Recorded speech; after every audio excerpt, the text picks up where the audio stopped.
তারা এবারে নির্বাচনের পরে এক ধরনের ভয়ের মধ্যে আছেন। শাসনের ভাই আপনার মাথার একটু পিছিয়ে দেন ভাই। ভাই ভাই ভাই আপনার হাতটা চলে আসতেছে।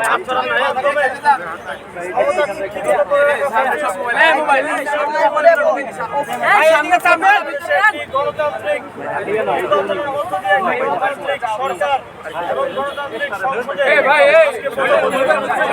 ভালোভাবে বলেন, এইভাবে করেন কেন? ব্যবহারই ভালো না। জাতিগতভাবে খুশি হওয়ার কথা, ব্যবহার ছাড়া সাংবাদিকতা করতে পারবেন? উদযাপন করার কথা, সেই দিনে আজকে আমাদেরকে এখানে সবাইকে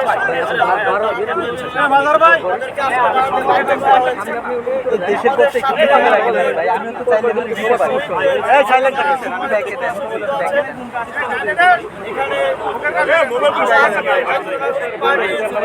এই যে রিল দিতেছেন একটু ডাউন করেন। এই ভাই রিল ডাউন করেন। জনগণের রিল কি বাংলাদেশের জনগণের রিল কি মানে রিল মানে রিল। রিল মানে রিলে মুখের সামনে মুখের সামনে যে দর সবাই শুনেন ভাই প্রেম করে। দেখেছি যে যারা বাক স্বাধীনতার সর্বোচ্চ ব্যবহার করেছেন তারা এবারে নির্বাচনের পরে এক ধরনের ভয়ের মধ্যে আছেন। অনেকে আমাকে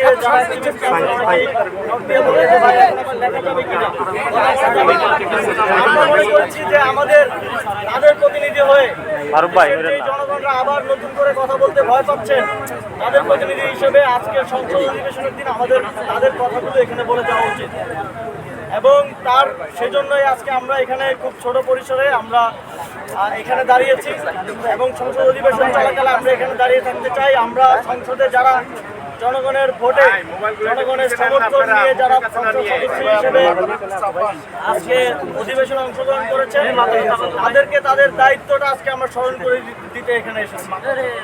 সেই দায়িত্ব হিসেবে আমরা মনে করি তিনটি অত্যন্ত গুরুত্বপূর্ণ বিষয়ে আজকে আমরা এখানে দাবি হিসেবে উপস্থাপন করেছি। একটা হচ্ছে সংবিধান সংস্কার সভার পরিষদের শপথ গ্রহণ করে জুলাই সনদ অনুযায়ী গণভোটে জনরায়ের অনুযায়ী সংস্কার বাস্তবায়ন করতে হবে এবং আমাদের দ্বিতীয় দাবি হচ্ছে আপনারা জানেন যে জুলাই গণঅভ্যুত্থানে আমাদের প্রায় 1400 সহযোদ্ধা শহীদ হয়েছেন, প্রায় 30 সহস্রাধিক সহযোদ্ধা আহত হয়েছেন, কেউ হাত হারিয়েছেন, পা হারিয়েছেন, তাদের পরিবার এবং তারা অত্যন্ত দুর্বিষহ জীবনযাপন করছেন বিগত 1.5 বছর ধরে। আমরা চাই অতি দ্রুত সময়ের মধ্যে এই শহীদ এবং আহতদের আহত করার পেছনে যারা দায়ী তাদের বিচার বাস্তবায়ন করতে হবে। আমরা এই 5ই আগস্টের পরে এবং এই নির্বাচনের পরে দেখেছি যে বিভিন্ন স্থানে চিহ্নিত ফ্যাসিবাদীদেরকে জামিন দেওয়া হচ্ছে। আমরা দেখেছি যে আমাদের যে আইসিটি ট্রাইব্যুনালের যে বিচার কার্যক্রম সেটার প্রতি জনগণের এক ধরনের আস্থার সংকট তৈরি করা হয়েছে। আমরা এই বিষয়গুলোতে আবারও শহীদ পরিবারদের এবং শহীদদের প্রতি ইনসাফ কায়েম করার জন্য এই বিষয়গুলোতে সরকার যেন সদিচ্ছা প্রকাশ করে এবং যারা সংসদে আমাদের প্রতিনিধিরা আছেন তারা যেন সোচ্চার থাকেন সেই দাবি এখান থেকে জানাচ্ছি। আমাদের আরেকটি দাবি আছে, আমরা জুলাই গণঅভ্যুত্থানের পর থেকেই আমরা আমাদের এক দফা দাবিতেই বলেছিলাম যে শেখ হাসিনার পতন এবং ফ্যাসিবাদী ব্যবস্থার বিলোপ, কিন্তু সেই ব্যবস্থার বিলোপ আমরা নানা সময়ে নানা বাস্তবতার কারণে সম্পূর্ণরূপে করে উঠতে পারি নাই এবং আমরা দেখেছি যে 5ই আগস্টের পর থেকেই ফ্যাসিবাদী ব্যবস্থার যেই শেখ হাসিনার যেই রেখে যাওয়া রাষ্ট্রপতি তাকে অপসারণের দাবি বিভিন্নভাবে বিভিন্ন নাগরিকদের প্ল্যাটফর্ম থেকে উঠে এসেছে। সে সময় আপনারা সংবিধানের দোহাই দিয়ে নানা ধরনের সংকট এবং অস্থিতিশীলতার কথা বলে তাকে অপসারণ করতে দেন নাই।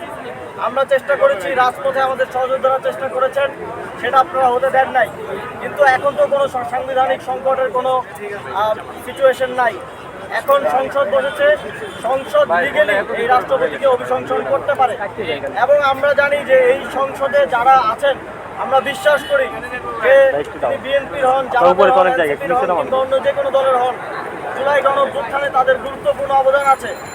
তারা রাজপথে ছিলেন, তারা এই গণঅভ্যুত্থানে নানাভাবে সহযোগিতা করেছেন।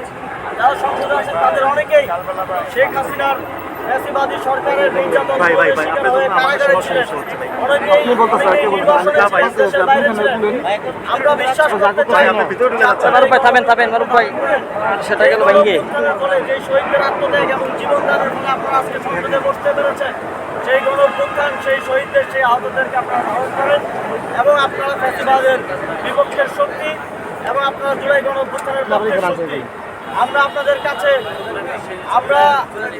আপনারা যদি আপনাদের ভোটারদের কাছে, আপনাদের কনস্টিটিউয়েন্সিতে যারা আপনাদেরকে ভোট দিয়ে জয়ী করেছেন, তাদের কাছে মুখ দেখাতে চান, আবার এলাকায় ফিরে গিয়ে তাদের সামনে মুখ ফুলিয়ে মাথা উঁচু করে কথা বলতে চান, তাহলে অবশ্যই ফ্যাসিবাদের সর্বশেষ যেই চিহ্ন এবং সর্বশেষ যেই প্রতীক এই রাষ্ট্রপতি চুট্টু এখানে আছে তাকে আপনাদেরকে অপসারণ করতে হবে। এবং তার বক্তব্যের সময় আমরা দেখতে চাই, পৃথিবীতে লাইভ প্রচার হচ্ছে সংসদ অধিবেশন, আমরা দেখতে চাই যে তার বক্তব্যের সময় কারা কারা ভাই একটু ডাউন করেন না, পাশে তো জায়গা আছে, একটু সাইডে নেন। শোনেন, আমরা এখান থেকেই বাংলাদেশ আজকে দুটি ভাগে বিভক্ত হবে, একটি হচ্ছে ফ্যাসিবাদের পক্ষে, আরেকটি হচ্ছে ফ্যাসিবাদের বিপক্ষে।